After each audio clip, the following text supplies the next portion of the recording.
माधोपुर में बंसी नाम का एक कंजूस मक्खी चूस नौजवान सेठ रहता था। उसकी कंजूसी के चर्चे दूर दूर तक मशहूर थे। उसकी कंजूसी के कारण उसकी पत्नी और बच्चे बेहद परेशान रहते थे।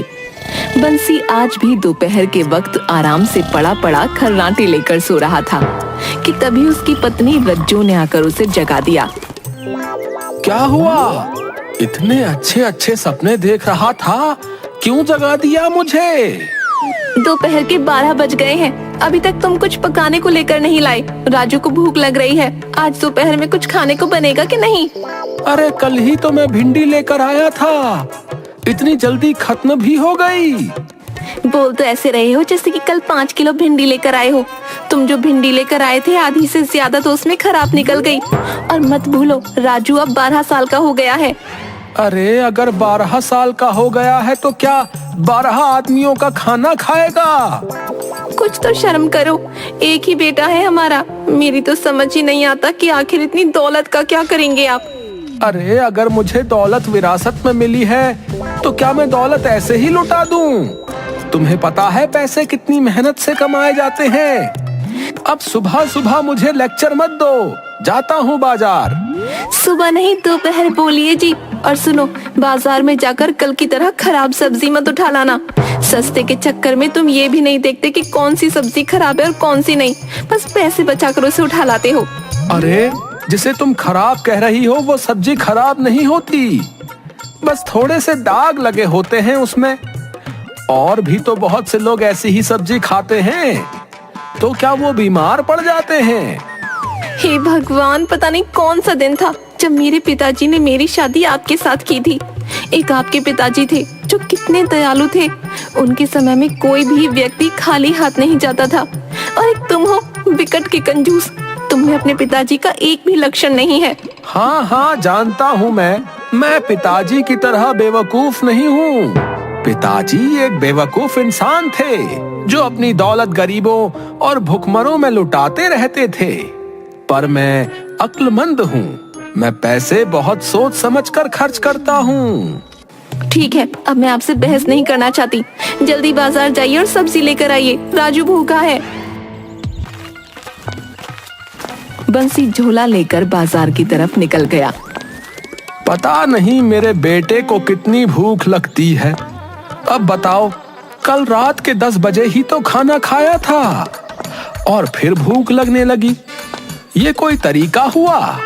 मेरी पत्नी ने मेरे बच्चे को बिगाड़ कर रख दिया है भाई। मुझे पूरी उम्मीद है कि मेरे बाद मेरी पत्नी और मेरा बेटा मेरी सारी दौलत पानी की तरह बहा देंगे, पर मैं ऐसा हरगिज नहीं होने दूंगा। बंसी बड़बड़ाता हुआ जा ही रहा था कि तभी एक भिखारी बंसी की ओर लंगड़ाता हुआ आकर भीख मांगने लगा। भगवान के नाम पर कुछ दे दे बेटा। बंसी ने देखा कि भिखारी के कटोरे में 10-10 के 3-4 नोट पड़े हुए थे। अरे तुम्हारे पास तो अच्छे खासे पैसे हैं, फिर भी भीख मांग रहे हो। ये कैसी बातें कर रहे हैं आप छोटे मालिक? अगर मेरे पास पैसे ही होते तो मैं भीख क्यों मांगता? अरे ये कटोरे में 30-40 रुपए पड़े तो हैं, ये क्या कम है? तुम्हें पता है मैं 30-40 रुपए में 3-4 दिन चलाता हूँ। मैं आपको जानता हूँ छोटे मालिक, आप इस गांव के बड़े मालिक सेठ अमीर चंद के बेटे हैं ना। आपको पता है जब बड़े मालिक जिंदा थे तब मुझे भीख मांगने की जरूरत ही नहीं पड़ी। वो हर महीने मेरे परिवार का खर्चा मुझे देते रहते थे, और एक आप हैं जो मेरी मदद करने के बजाय मुझे ताने दे रहे हैं। अबे ओ, अगर तुझे मेरे पिताजी की इतनी ही याद आ रही है तो जाकर तू भी उन्हीं के पास चला जा। मैं पिताजी की तरह बेवकूफ नहीं हूँ। अगर पिताजी को लुटाने की आदत नहीं होती तो आज ये पूरे गांव की जमीन मेरी होती। अब मेरा टाइम खराब मत कर, चल निकल यहाँ से। इतना कहकर बंसी गुस्से से आगे बढ़ गया। भिखारी गुस्से से बंसी की ओर देखता हुआ वहां से चला गया। ए सब्जी वाले, ये आलू कितने रुपए किलो है? ये 20 रुपए किलो है छोटे मालिक। क्या 20 रुपए किलो? इतने महंगे? लेकिन कल शाम को तो तूने मुझे 10 रुपए किलो बताए थे। वो बचे हुए आलू थे छोटे मालिक, आधे से ज्यादा खराब थे वो। उन्हें हटाने के लिए आपको 10 रुपए किलो बताए थे। हाँ हाँ, मुझे वही आलू दे। लेकिन छोटे मालिक, उनमें से आधे से ज्यादा आलू तो खराब निकल आएंगे। अबे तुझे इससे क्या फर्क पड़ता है? ठीक है मालिक, जैसी आपकी मर्जी। इतना कहकर ठेले वाला नीचे से वो आलू निकाल लेता है। तभी बंसी बोलता है, रुक रुक, ये तो तूने पूछा ही नहीं कि मुझे आलू कितने चाहिए। कितने चाहिए छोटे मालिक?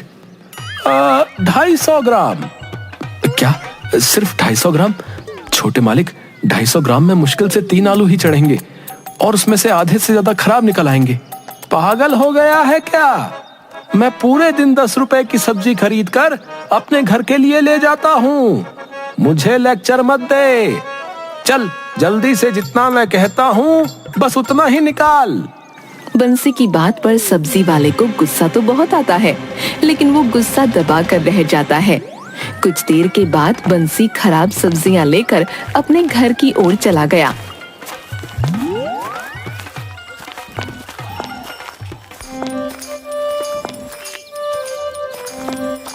सब्जी देखकर उसकी पत्नी रज्जो का पूरी तरह से मूड खराब हो गया। ये क्या उठा कर ले आई जी? अब तो तुम्हारी कंजूसी मुझसे बर्दाश्त नहीं हो रही। तुमने तो हद ही कर दी। पागल हो गई हो क्या? पूरे 10 रुपए की सब्जी है, इससे तेल भी कम खर्च होगा। 10 रुपए की सब्जी क्यों उठा लाए? 10 रुपए का चाकू खरीद कर हम दोनों के गले काट दो। तुम अकेले ही रहना, तुम्हारे बहुत पैसे बचेंगे। चाकू खरीदने के लिए भी पैसे क्यों खर्च करूं? रसोई में पड़ा तो है ना। हे भगवान, मैं इस आदमी का क्या करूं? जाओ, नहीं बनाऊंगी सब्जी। मैं भी भूखी रहूंगी, तुम्हारा बेटा भी भूखा रहेगा। चलो अच्छा है, कम से कम एक दिन का खाना तो बचेगा। बंसी की बात सुनकर रज्जो पैर पटकती हुई उस खराब सब्जी को बनाने चली गई। बंसी फिर से आराम की नींद सो गया। कुछ दिन ऐसे ही और बीत गए, लेकिन बंसी की कंजूसी दिन पर दिन बढ़ती चली जा रही थी। एक दिन की बात है, रज्जो बंसी से बोली, देखिए जी, राजू के पास जितने भी कपड़े थे सब फट चुके हैं। उसके लिए कुछ नए कपड़े ले आइए। पागल हो क्या? उसके लिए पैसे खर्च करने की क्या जरूरत है? घर में इतनी चादर पड़ी हुई है, उन्हें काट कर दर्जी को दे आओ। नहीं नहीं, दर्जी को मत देना, वो पैसे ले लेगा। तुम तो सिलाई जानती हो ना, खुद सिल लो। पागल हो गए हैं क्या? इतने बड़े सेठ के बेटे होकर ऐसी बात करते हैं। हमारा बेटा राजू क्या घर की पुरानी फटी हुई चादरों के बने कपड़े पहनेगा? आपको नहीं लगता कि उससे कितना मजाक बनेगा उसका? कोई मजाक नहीं बनेगा। मुझे देखो, पिछले 3 साल से यही बनियान और यही पजामा पहना हुआ हूँ। किसी की हिम्मत है कि मुझे कुछ कहे? और राजू के कपड़े मैंने पिछले साल ही तो बनवाए थे। राजू की उम्र बढ़ती हुई है। तुमने जो कपड़े बनवाए थे वो फट भी गए हैं और छोटे भी हो गए हैं। मत भूलो कि राजू अभी बच्चा है। नहीं नहीं, मैं और ज्यादा पैसे खर्च नहीं कर सकता। बंसी की बात सुनकर रज्जो की आंखों से आंसू आ गए। मुझे पूरी उम्मीद है, कल को राजू और मैं बीमार पड़ गए तो तुम हमारी दवाई के लिए भी 1 रुपया नहीं दोगे। अरे, पहले के लोग जब बीमार पड़ते थे तो क्या दवाई से ठीक होते थे? जंगल की जड़ी बूटियां खाकर ही मुफ्त में ठीक हो जाते थे। ये तो आजकल के डॉक्टरों के चोचले हैं पैसे बनाने के लिए। मैं सब जानता हूँ, मुझसे ज्यादा अक्लमंद कोई नहीं है। बस बहुत हो गया, इससे ज्यादा मैं तुम्हें बर्दाश्त नहीं कर सकती। पत्नी होने के नाते तुम्हारी जितनी सेवा करनी थी मैंने कर ली। मैं और मेरा बेटा इस घर में अब एक पल नहीं रह सकते। जा रही हूँ मैं अपने बेटे को लेकर। पड़े रहो अकेले इस घर में। अरे जा रही हो तो जाओ। रज्जो गुस्से से अपने बेटे को लेकर वहाँ से चली गई और बंसी आराम से लेट गया। अच्छा हुआ चले गए दोनों। रोज के हिसाब से मेरे इनके खाने पर ही करीब 50 रुपए खर्च होते थे। 25 के हिसाब से महीने में बनते हैं 750 रुपए और 750 रुपए के हिसाब से साल में बनते हैं 9,000 रुपए। बताओ, हर साल इनके ऊपर 9,000 रुपए का खर्चा करना पड़ता था भाई। बंसी की पत्नी गुस्से से जंगल के रास्ते से राजू को लेकर चली जा रही थी। तभी राजू का पैर फिसल गया और राजू गिर गया। चोट तो नहीं आई बेटा? नहीं माँ। अरे तुम्हारे पैरों में से तो हल्का हल्का खून निकल रहा है। चलो वो सामने एक पेड़ है, वहां बैठकर आराम कर लेते हैं, फिर चलेंगे।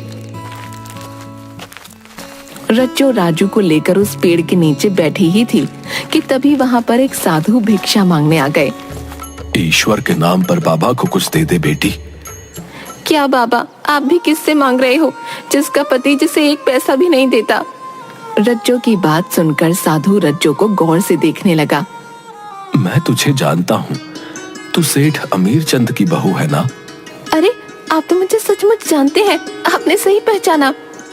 वो बहुत अच्छे व्यक्ति थे। वो हर महीने साधुओं को जलपान कराया करते थे और उनकी खूब सेवा किया करते थे।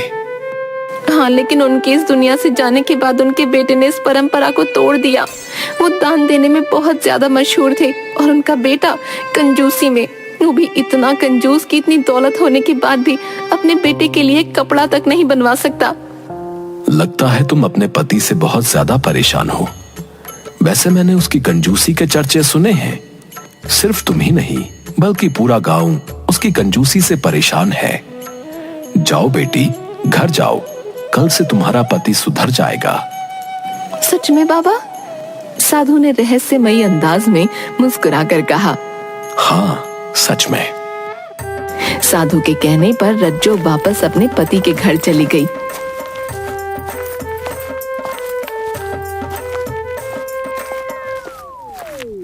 उसका पति बंसी अभी भी सो रहा था। रज्जो भी राजू के साथ सो गई। सुबह के वक्त किसी ने बंसी के घर का दरवाजा खटखटाया। रज्जो ने दरवाजा खोल दिया, मगर सामने खड़े हुए व्यक्ति को देखकर रज्जो बुरी तरह से हैरान रह गई।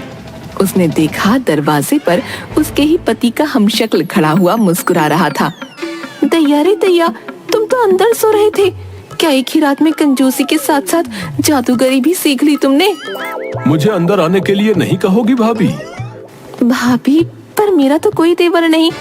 पहले मुझे अंदर तो आने दो, उसके बाद बैठकर बात करते हैं। उस व्यक्ति के कहने पर रज्जो वहां से हट गई।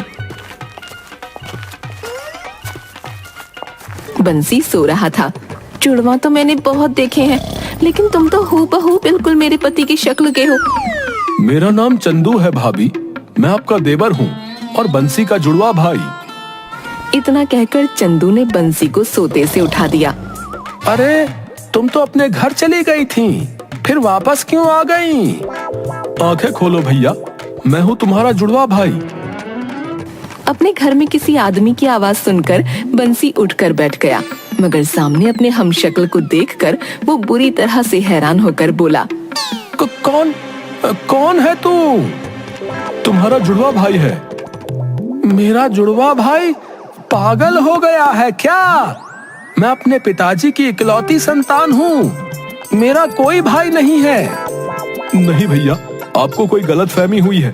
पिताजी ने कभी आपको इस बारे में बताया नहीं।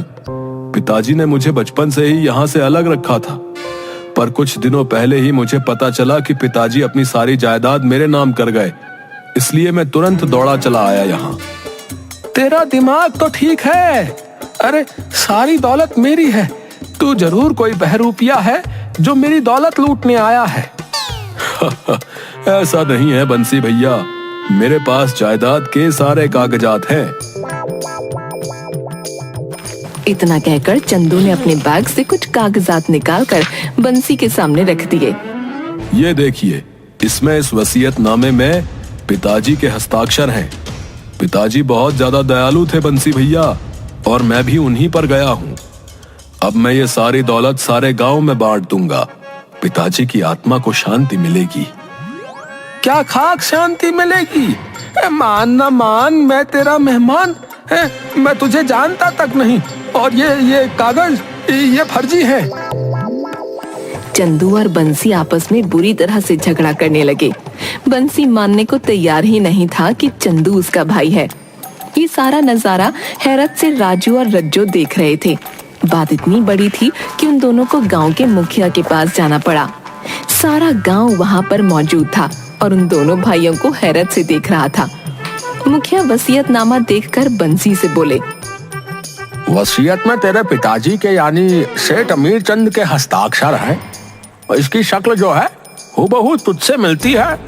कानून के मुताबिक जो है यही सारी संपत्ति का मालिक है। ये कैसी बातें कर रहे हैं आप मुखिया जी? अरे मैं कोई अपनी तरफ से नहीं कह रहा हूँ बंसी। अरे इसके पास सारे कागजात हैं और वो सब असली हैं, समझे? और अब इसकी मर्जी है कि ये उस दौलत को दान करे या अपने पास रखे या फिर तुम्हें दे दे, समझे? मुखिया जी, आप तो मेरे पिताजी को जानते थे कि वो कितने दयालु थे। जब वो जिंदा थे तब गांव में कोई भी व्यक्ति भूखा नहीं सोता था। और मेरे भाई की कंजूसी के बारे में तो सारा गांव जानता है। ये तो अपने पत्नी और बच्चे को भी भूखा रखता है। वैसे तो मैं सारी दौलत इन्हें दे देता, लेकिन इसकी कंजूसी के कारण मैं ऐसा नहीं कर सकता। मुझे पूरी उम्मीद है कि पिताजी की आत्मा को बहुत तकलीफ होती होगी, इसलिए मैं सारी दौलत और जायदाद गरीबों में दान कर दूंगा। चंदू की बात सुनकर बंसी चंदू के कदमों में गिरकर बोला, ऐसा मत करो भाई। अगर तुम सारी जायदाद और सब कुछ दान कर दोगे तो मेरी पत्नी और बच्चे का क्या होगा? उनको तो वैसे भी तुमने बहुत परेशान रखा हुआ है, वो कहीं ना कहीं गुजारा कर लेंगे।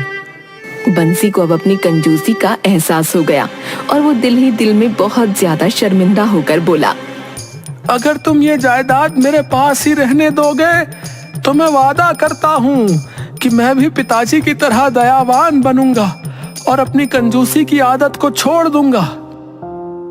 बंसी ने इतना बोला ही था कि तभी एक रोशनी हुई, चंदू के चेहरे पर चमकी और देखते ही देखते चंदू उसी साधु में परिवर्तित हो गया जिस साधु से बंसी की पत्नी की मुलाकात हुई थी। ये देखकर बंसी की पत्नी रज्जो हैरत में पड़ गई।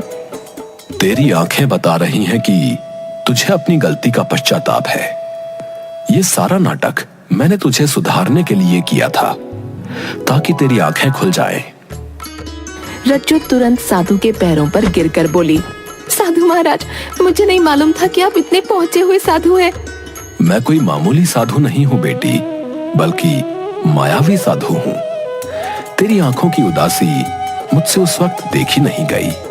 मैं वादा करता हूँ साधु महाराज कि अब मैं कभी भी कंजूसी नहीं करूंगा, हाँ, और अपने पिताजी की तरह बनकर दिखाऊंगा।